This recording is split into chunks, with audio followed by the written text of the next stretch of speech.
Most students are practicing a form of online education and they don't even realize it.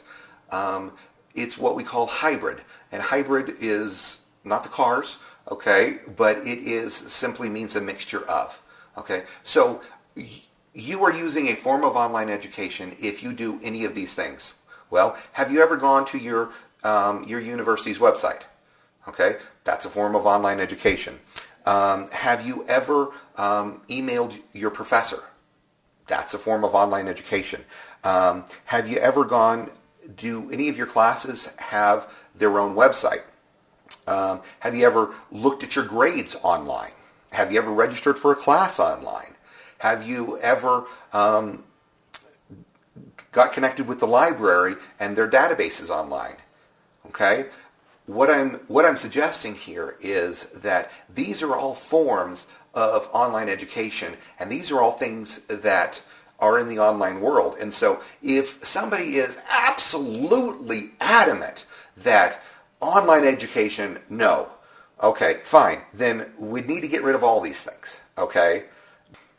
I was at EDUCAUSE, which is a big online education conference, a couple of years ago, and I was talking to a guy who I think it was at a community college in California, and he said, we just have the hardest time getting some of our older professors to really get into online education.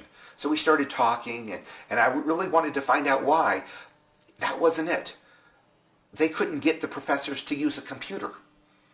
Okay? And so my response is, look, if I can't get the professor to email as a dean, if I can't get him to email, then this just isn't going to happen. Okay?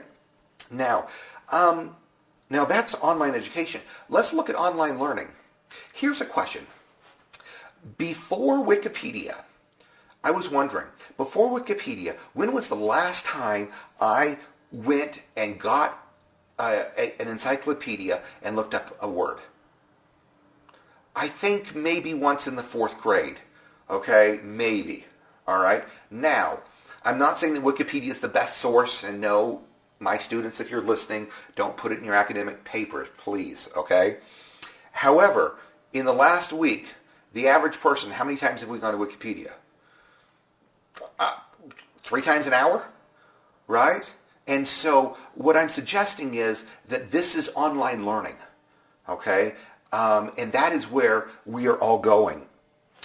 And a little interesting insight. The magazine Scientific America did a study, and they compared Wikipedia and Encyclopedia Britannica.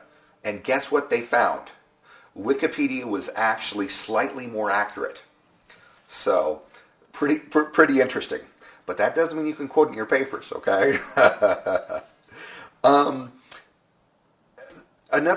thing that a lot of people are using is Facebook. A lot of the professors I know, a lot of the academic, like academic advisors will have a Facebook page, and that's how they keep connected with their students. And I know of an interesting story of a colleague back in Texas.